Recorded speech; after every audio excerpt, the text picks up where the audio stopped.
Assalamualaikum warahmatullahi wabarakatuh. Perkenalkan, nama saya Reza Cita Aurelita Dianti dari Teknik Infrastruktur Sipil dan Perencanaan Arsitektur kelas Gedung Bangunan 1, Angkatan 2024 dengan NIM akhir 023. Di sini saya ingin menjelaskan mengenai Cone Penetration Test dan Standar Penetration Test untuk mata kuliah Rekayasa Pondasi.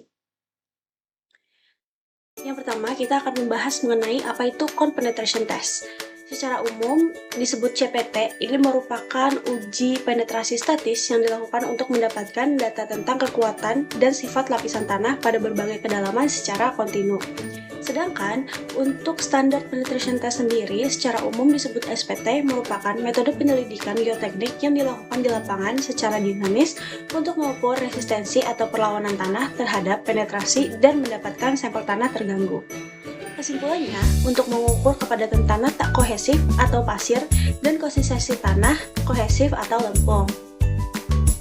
Pada pembahasan kali ini, kita akan membahas mengenai 3 poin. Yang pertama, data yang diperoleh dari hasil pengujian Sondir Cone Penetration Test dan pengujian Standar Penetration Test.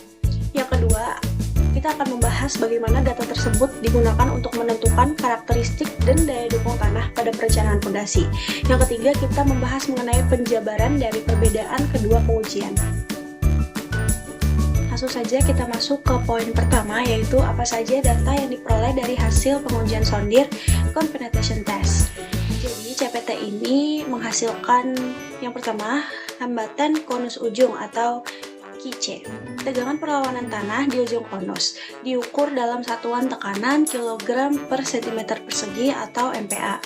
Yang kedua, ada hambatan lekat atau geser lokal FS, gesekan yang terjadi pada selongsong friksi atau biasa kita sebut slip friction, diukur dalam satuan tekanan kilogram per sentimeter persegi atau KPa.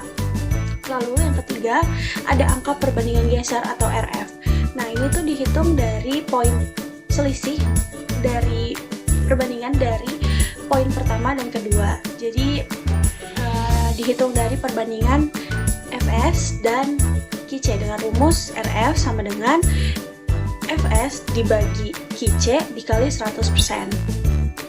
Selanjutnya kita masuk ke apa saja data yang diperoleh dari hasil pengujian Standar Penetration Test atau SPT. Nah, untuk SPT sendiri ini menghasilkan yang pertama nilai tumbukan atau NSPT, jumlah pukulan yang dibutuhkan untuk menembus tanah sedalam 30 cm terakhir setelah penetrasi awal 15 cm adalah angka N yang tanpa satuan.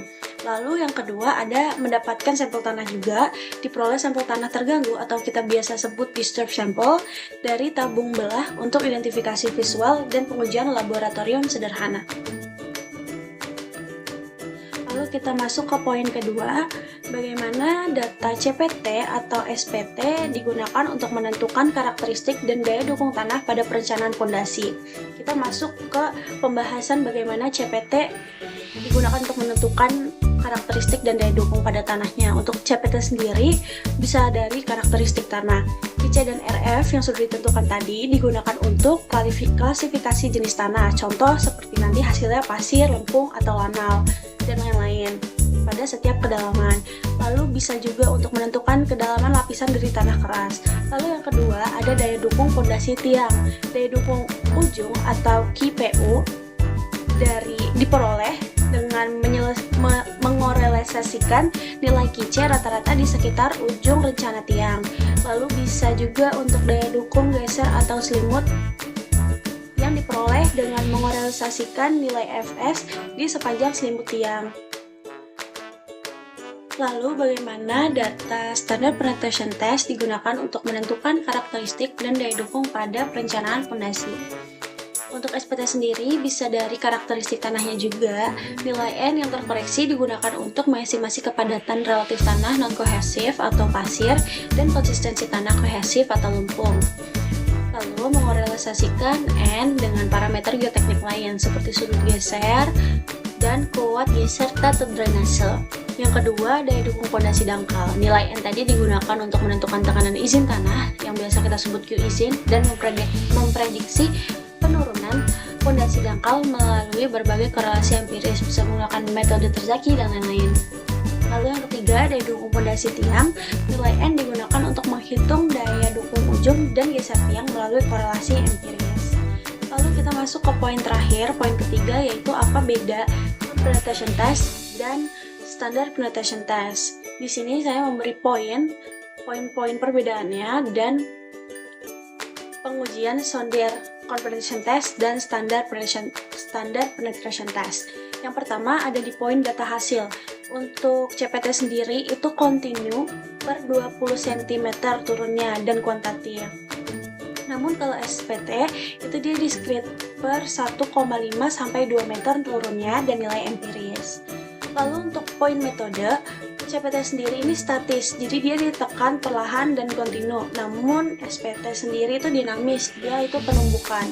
Lalu untuk poin sampel tanah, dari CPT sendiri tidak mendapatkan sampel fisik, namun dari SPT mendapatkan sampel terganggu atau bisa disebut disturbed sample. Lalu ada di poin hasil. Untuk CPT sendiri itu tuh baik pengaplikasian terbaiknya di profiling lapisan tanah yang detail dan homogen. Namun CPT itu di tanah SPT di tanah berkerikil atau berbatu. Lalu untuk poin akurasi, CPT ini tuh lebih akurat dan berulang atau repeatable karena tidak terpengaruh operator. Namun untuk SPT tergantung pada energi dan prosedur dari operator itu sendiri. Jadi seperti itu penjelasan mengenai cone penetration test dan standard penetration test dari saya. Terima kasih yang sudah menonton. Wassalamualaikum warahmatullahi wabarakatuh.